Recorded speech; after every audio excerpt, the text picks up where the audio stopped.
Ciao a tutti e benvenuti in Appuntamenti in Giardino. Oggi voglio parlarvi di una pianta di nuovo acquisto. Ne ho già avute due in passato, però purtroppo sono morte perché sono state poi trapiantate, perché abbiamo costruito la casetta delle capre, ho dovuto spostarle. Ed è una pianta molto delicata che non sopporta molto il trapianto, quindi bisogna fare molta attenzione, dopo lo vediamo insieme. Sto parlando dell'Asimina triloba, una pianta chiamata anche banano di montagna, anche se con il banano non ha nulla a che fare, nel senso che è una pianta della famiglia delle Annonacee, vive in America settentrionale, dalla zona dei Grandi Laghi fino alla Louisiana. Cresce in luoghi soleggiati, su delle rive dove vicino ci sono dei ruscelli d'acqua, quindi vuole un terreno che non sia fradicio, ma che sia comunque sempre leggermente umido. In questi terreni la pianta cresce bene ed è una pianta commercializzata già da tanti anni. Adesso è sempre più diffusa in coltivazione, è una pianta che non sopporta molto i trapianti, non sopporta che l'apparato radicale venga disturbato durante il trapianto, quindi dopo vediamo come fare per non disturbarlo.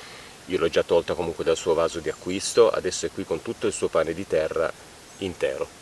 È una pianta chiamata banano di montagna perché i suoi frutti, nella forma, di questa forma sferica, ricordano in qualche modo un po' i frutti del banano, anche se l'aspetto comunque è molto diverso, perché i frutti di questa pianta sono di forma leggermente allungata, molto cicciotti, molto grossi, di questo colore verde che ricorda molto i frutti delle banane, più che altro come colorazione, più che come forma.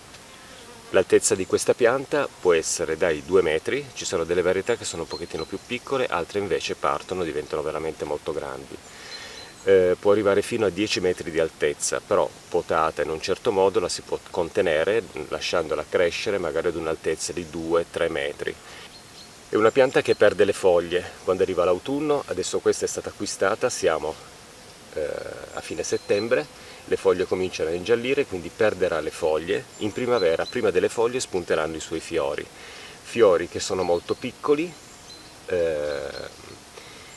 con un odore non molto piacevole, perché non hanno un odore piacevole i suoi fiori, ma sono molto piccoli, a volte si può dire anche quasi un po' insignificanti, però sono molto curiosi guardandoli da vicino. Quindi in primavera nasceranno i fiori da gemme prodotte già l'anno prima, quindi bisogna fare molta attenzione anche un po' con le potature. Dopo la fioritura appariranno poi le foglie appaiono a metà primavera circa, quindi non bisogna spaventarsi se all'inizio dell'anno vedremo i suoi fiori, all'inizio della primavera, e poi passerà un po' di tempo e dopo spunteranno appunto queste foglie un po' decadenti con questo aspetto un po' particolare che ha il banano di montagna. Una cosa molto importante che bisogna ricordare parlando del banano di montagna è la fioritura e la fruttificazione. Queste piante hanno bisogno di avere più esemplari per poter essere impollinate. Se noi abbiamo un banano di montagna che non è autofertile, rischiamo di non avere i suoi frutti se non abbiamo nelle vicinanze altri banani di montagna. Quindi bisogna acquistare due piante per poter avere appunto i frutti. Però ci sono in commercio anche delle varietà che sono autofertili. Queste varietà sono la Sunflower e la Georgia, ad esempio, o c'è anche un'altra varietà che io avevo anche acquistato che purtroppo non ho più, che è la prima 1216. Queste piante sono autofertili, quindi praticamente basta avere una sola pianta in giardino per avere poi la fruttificazione. Molte altre varietà invece bisogna acquistare 2 esemplari o 3 esemplari proprio per far sì che gli insetti riescano a impollinare bene le piante per avere questi frutti che hanno questo gusto molto dolce. Io ne ho assaggiato uno perché era attaccato a questa pianta, poi perché si era staccato durante la fase di trasporto, non era ancora completamente maturo, però ne ho assaggiato un pezzetto per sentirne un po' il sapore e a me ha ricordato molto un mix di banana e mi ricordava anche un po' il kaki. Altri dicono invece che i frutti di questa pianta ricordano come sapore il mango e la banana, quindi a secondo anche delle varietà c'è un gusto più deciso, un gusto meno deciso. I frutti, tra l'altro, del banano di montagna non sono commercializzati per il semplice fatto che si conservano veramente molto poco. Sono frutti quindi un po' come quelli del gelso, frutti che a maturazione devono essere mangiati, perché poi possono essere conservati magari in frigo per qualche giorno, però tendono poi a deteriorarsi. Però la polpa di questi frutti può essere congelata, quindi possiamo conservarne la polpa per poi assaggiarla scongelata. Però io consiglio sempre, come anche per il gelso, quando la pianta fruttifica, il bello è proprio questo, il fatto di raccogliere i frutti dalla pianta e poterli mangiare sul momento. Lì possiamo apprezzare veramente proprio tutte le qualità del frutto, perché contiene tantissime vitamine, e sentirne veramente il sapore, perché le cose congelate poi quando vengono scongelate perdono sempre un pochettino in qualità. E quindi una pianta da far fruttificare per poi goderne proprio della sua fruttificazione con questi frutti che hanno questo sapore che a quanto pare è veramente molto molto buono, anche se a non tutti piacciono, magari per il fatto che sono magari molto molto dolci. Il buco d'impianto l'ho creato qui. Voglio mettere questa pianta in una posizione assolata perché è una pianta che ha bisogno di sole e di molta luce. Come potete vedere, io ho estratto la pianta dal suo vaso di acquisto, questo grande vaso nero. L'ho tirata fuori con delicatezza perché è un'operazione veramente da fare con molta attenzione, perché il pane di terra del banano di montagna, quando è coltivato nel vaso, deve essere assolutamente intatto nel momento dell'impianto. Le radici di questa pianta non sopportano assolutamente di essere disturbata. Non è detto che la pianta muoia se per caso si spacca il pane di terra e le radici vengono disturbate, però può creare veramente un danno alla pianta e quindi una ripartenza poi con tanta difficoltà. Quindi cerchiamo sempre nella fase di impianto nella terra di conservare il pane di terra intatto. Volendo possiamo anche, se non riusciamo a togliere la pianta dal vaso, possiamo tagliare il vaso, rompere il vaso. In questo modo si garantisce abbastanza il fatto di non danneggiare appunto le radici, perché il banano di montagna può essere trapiantato in terra in autunno e prima dell'inizio della primavera, diciamo nei mesi di febbraio-marzo, quando non gela più, può essere messo in terra. L'operazione è sconsigliata dalla primavera inoltrata e durante l'estate, quindi cerchiamo sempre di effettuare questa operazione nei mesi dell'autunno o prima dell'arrivo della primavera, quando non gela più. Evitiamo di trapiantare il banano di montagna nel periodo estivo, appunto caldissimo, oppure da metà primavera in poi. Io effettivamente, quando abbiamo costruito la casetta delle capre, era una tarda primavera, io spostando le mie piante di banano di montagna li ho danneggiato a parte le radici, perché si è distrutto il pane di terra quando le ho tolte dalla terra, e in più hanno patito il fatto che è arrivata l'estate, dopo aver effettuato il trapianto, e quindi nei mesi successivi pian piano sono andate sempre alla fine e le ho perse, e questa cosa mi è dispiaciuta tantissimo perché le coltivavo da 3 anni, quindi avrei avuto quest'anno già i primi frutti. Comunque riparto da questo banano di montagna e lo sistemo appunto in questa buca di impianto facendo tantissima attenzione. Allora, io ho un terreno argilloso, quindi molto compatto. Questo può essere un po' un problema per la pianta, soprattutto se non viene poi bagnata durante i mesi estivi, perché il terreno argilloso tende a diventare molto duro.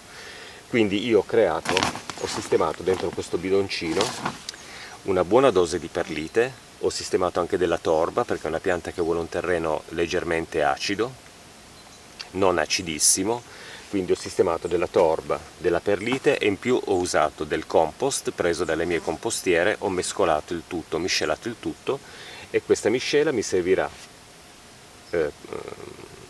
come utilizzo nella buca d'impianto, proprio per dare alle radici, visto che è una pianta che arriva da un vaso di coltivazione, la possibilità di espandersi subito in un terreno soffice. Poi naturalmente non posso creare una grandissima buca cambiando tutte le caratteristiche del terreno, e quindi più che altro per dare alla pianta all'inizio un buon sviluppo. Poi lei nel tempo si abituerà al terreno dove è stata piantata, logicamente le piante poi entreranno nel terreno argilloso e quindi potrebbero trovare poi magari anche delle difficoltà di sviluppo. Però io questa pianta l'ho sistemata vicino a questa parte qui, dove c'è un piccolo ruscellino che tiene sempre questa zona qui del giardino leggermente umida, quindi un terreno argilloso che è mantenuto sempre leggermente umido risulta un po' più soffice da attraversare per quello che riguarda le radici. Se noi invece prendiamo il banano di montagna e lo mettiamo in una zona del giardino dove non c'è un corso d'acqua magari nelle vicinanze, cerchiamo sempre, soprattutto durante il periodo caldo dell'anno, di effettuare sempre delle irrigazioni, non rendendo il terreno fradicio, ma per mantenere appunto il terreno sempre umido, perché è una pianta che non sopporta un terreno secco per tantissimo tempo, perché rischia di danneggiare la pianta. Quindi adesso la sistemo nel buco d'impianto. Io ho già messo all'interno, scavando bene in profondità, uno strato di torba, compost e terriccio argilloso e perlite mescolati tutti insieme, in modo da adagiare la pianta proprio in un cuscino sofficissimo. Allora, sistemo l'asimina triloba all'interno della sua buca d'impianto facendo molta attenzione.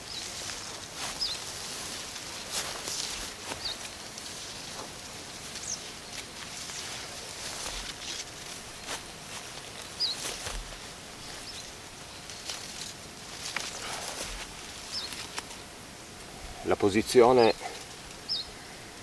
mi piace, devo solo valutare se è quella giusta, ci sono dei rametti dietro, io direi di girarla in questo modo.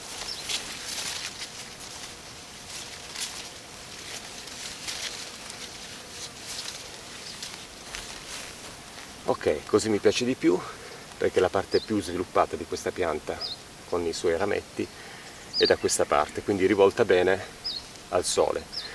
Adesso, siccome la buca è larga un 10 cm più o meno rispetto alla dimensione del pane di terra di coltivazione nel vaso dell'Asimina triloba, del banano di montagna, io andrò adesso a riempire tutto intorno con il terriccio che ho creato con torba, perlite, compost, mescolato poi anche al terreno argilloso, in modo da creare appunto questo terreno che aiuta un po' le prime radici che si sviluppano a trovarsi in un ambiente ideale e soffice. Questa pianta, ricordo che ha bisogno di un'acidità che va da 5,5 a 6,5, 7, quindi possiamo aiutare la pianta a stare in un terreno un po' più acido sistemando appunto nel terriccio, mescolando della torba, oppure possiamo aggiungere degli aghi di pino. Volendo gli aghi di pino possiamo sistemarli anche al di sopra poi della buca d'impianto, si deterioreranno e forniranno questa acidità che serve alla pianta per svilupparsi bene. Non è una pianta da coltivare in un terreno troppo basico, quindi va corretto assolutamente per dargli alla pianta uno sviluppo migliore. Io vado a riempire un po' il tutto, così questa pianta avrà un cuscino praticamente per sviluppare le sue radici. Adesso faccio così.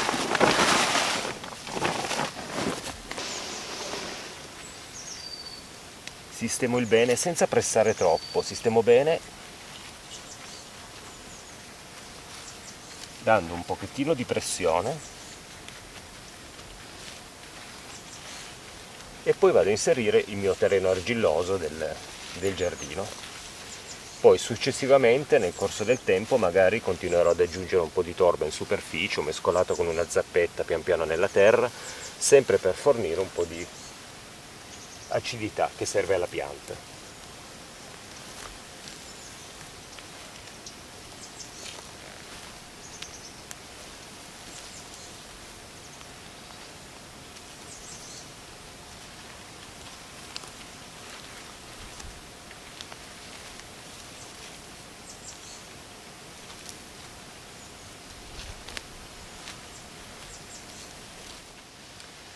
Ok, operazione effettuata. Ricordiamoci sempre, quando mettiamo le piante da un vaso nella terra, il livello della terra deve essere sempre lo stesso di quello che avevano nel vaso. Quindi io qui ho sistemato tutto ciò che serviva alla pianta per riempire appunto la buca d'impianto, creando proprio un livello che è perfettamente pari con quello che aveva nel vaso. Non bisogna tenerla né troppo giù e neanche troppo su. Se noi vediamo che la pianta è stata sistemata ma la terra dura di coltivazione nel vaso sporge dalla terra come una montagnetta, bisognerà rifare la buca d'impianto e sistemarla ad un livello. Volendo, nelle buche possiamo aiutarci con un filo in modo da provare con la pianta la profondità e poi, una volta trovata la sistemazione giusta, riempire poi la buca d'impianto. Qui purtroppo il terreno va un po' in salita, io l'ho scavato, quindi quando pioverà porterà ancora un po' di terriccio, però se vedo che qui c'è un accumulo veramente importante di terra, poi provvederò a smuoverla per liberarla un po' e riportare tutto un po' in piano. Quindi il banano di montagna è stato piantato, adesso qui servirà soltanto una buona bagnatura, deve essere copiosa, penso che utilizzerò ben 2 innaffiatoi di acqua e poi, se arriveranno delle piogge, saranno loro a bagnare la pianta, altrimenti dovrò provvedere io a bagnarla. Questo soprattutto poi per quello che riguarda il periodo estivo. Adesso volevo parlarvi un pochettino delle note di coltivazione del banano di montagna. Allora, per quello che riguarda il terreno, l'abbiamo già detto, un terreno soffice, un terreno che sia molto soffice per quello che riguarda lo sviluppo radicale della pianta. Se ci troviamo in un terreno che è molto sabbioso, possiamo correggerlo un po' con dell'argilla, in modo che sì, un terreno drenato, ma che l'acqua non vada via subito, altrimenti bisognerà innaffiare tantissimo questa pianta. Se ci troviamo in un terreno argilloso come quello del mio giardino, bisogna correggerlo con della sabbia di fiume, ad esempio. Possiamo correggerlo. Sabbia di fiume io ho provato, però a volte tende ad avere un odore poi non molto buono, almeno sull'utilizzo nei vasi. In terra non l'ho mai provata e quindi non so se rilascia poi questo odore che non è molto buono. Forse dove l'ho raccolta io questa sabbia non era proprio un posto ideale, diciamo. Ma possiamo usare della perlite, che non costa tantissimo, vendono dei sacchi veramente molto grandi ad un prezzo abbastanza accessibile, e la perlite è veramente molto utile per rendere più drenante il terreno, perché questa pianta ha bisogno di un terreno drenante in cui non ci siano ristagni di acqua, però nello stesso tempo vuole un terreno umido. Quindi noi possiamo mettere della torba per acidificare un po' il terreno che serve alla pianta per svilupparsi bene. La torba aiuta anche il terreno a rimanere un po' più umido. Attenzione nell'utilizzo della torba, perché se ne mettiamo veramente tanta non dobbiamo dimenticarci di bagnare la pianta, perché la torba poi, se asciuga, tende ad avere difficoltà a riassorbire di nuovo dell'acqua. Però naturalmente non lo mettiamo soltanto in torba, lo mescoliamo con della terra argillosa, quindi questo aiuterà la terra a rimanere sempre un po' umida dopo le innaffiature. Quindi un terreno umifero. Se abbiamo un corso d'acqua vicino, non lo mettiamo naturalmente vicino al corso d'acqua, proprio vicinissimo, ma ci teniamo a distanza, perché tanto un corso d'acqua tiene sempre un po' umido il terreno ad una distanza anche di alcuni metri. Un corso d'acqua intendo un piccolo ruscello, naturalmente non un fiume, altrimenti ci teniamo veramente molto distanti. E quindi un terreno veramente soffice aiuta il banano di montagna a svilupparsi bene, la Simina triloba. E questo per quello che riguarda il terreno. Quindi, ricapitolando, io ho usato della torba, della perlite e del compost. Il compost è veramente molto utile perché fornisce anche alla pianta quelle sostanze organiche che servono per un buon sviluppo. E il compost possiamo ottenerlo con le compostiere, buttando dentro gli avanzi della cucina. C'è un modo, potete andare su internet a vedere come farlo, perché c'è un modo specifico per crearsi il compost, perché bisogna fare degli strati che sono sempre umidi, poi un po' più secchi, poi di nuovo un po' umido, perché se il compost, quando noi lo creiamo, viene creato appunto inserendo all'interno solo gli avanzi della cucina, questo diventerà molto compatto, tenderà ad avere un odore che non è molto buono e in più faticherà a creare il compost. Quindi compost nel terriccio è ideale, insieme a torba, perlite e mescolato con la terra del giardino stesso. E questo è il terreno. Per quello che riguarda l'acqua, ricordiamo sempre di bagnare con regolarità il nostro banano di montagna, soprattutto nei periodi estivi, perché è una pianta che non sopporta un terreno secco per tantissimo tempo, tende veramente a creare delle difficoltà nello sviluppo della pianta. Quindi quando arriverà l'estate ricordiamoci di bagnarla con regolarità, lasciando sempre asciugare comunque il terreno tra una bagnatura e l'altra per non renderlo fradicio.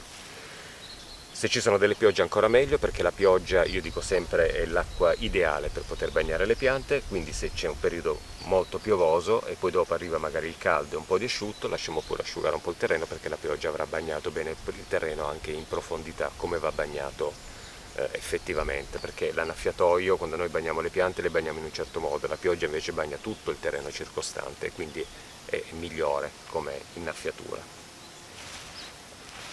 Per quello che riguarda le temperature di questa pianta, possiamo coltivarla in giardino. Nel nord Italia è una pianta che può essere coltivata tranquillamente, perché sopporta da meno 20 gradi, meno 25 gradi fino a 30 gradi, non ha nessuna difficoltà. Anche un freddo intenso è utile a questa pianta. È sempre un po' una scommessa col banano di montagna, però se coltivato in un buon terreno, annaffiata per bene, in un terreno adatto ed esposta alla luce solare, con delle buone innaffiature regolari, la pianta comunque si sviluppa bene. Però il freddo intenso invernale è utile alla pianta per arrivare ad una buona fioritura e una buona fruttificazione poi. Terreno l'abbiamo detto, l'acqua ne abbiamo parlato, temperatura ne abbiamo parlato, c'è anche da dire qualcosa un po' sulla moltiplicazione. La pianta può essere moltiplicata tramite i polloni che crescono alla base della pianta, perché ne produce parecchi, e può essere moltiplicata tramite il seme. Ricordiamoci che quando la moltiplichiamo tramite il seme, la pianta arriva a fruttificare dopo 3-4 anni di coltivazione. Una cosa molto importante sulla moltiplicazione con il seme è che anche lì la pianta non vuole essere disturbata per quello che riguarda l'apparato radicale, e quindi ogni seme deve essere piantato in un vaso molto grande, molto largo, proprio per permettere per i primi 3 anni di coltivazione nessun disturbo, in modo che il seme con le sue radici colonizza tutta la terra, tutto il vaso. Lì si creerà questa pianta poi che dopo 3 anni diventerà pronta per essere messa in giardino, e lì potremo fare il trapianto. Un seme seminato in un vaso piccolo, disturbato per essere messo in un vaso medio e poi dopo messo in terra, naturalmente avrà delle grandi difficoltà, potrebbe arrivare anche a morire, perché le radici di questa pianta sono delicatissime. E quindi quando noi seminiamo il banano di montagna all'interno di un vaso, usiamo sempre un solo seme in un vaso molto largo, non dobbiamo usare sicuramente un mastello di questo tipo per mettere all'interno un seme, possiamo usare un vaso magari di queste dimensioni, largo più o meno così, alto così, in modo che in questo vaso la pianta può essere coltivata per 2 anni, magari anche 3. E dopo metteremo la pianta in terra e gli faremo fare nel corso della sua vita un solo trapianto, e questo servirà alla pianta per non essere danneggiata. Adesso vi saluto e vi rimando ad un prossimo appuntamento in giardino. Ciao a tutti e grazie.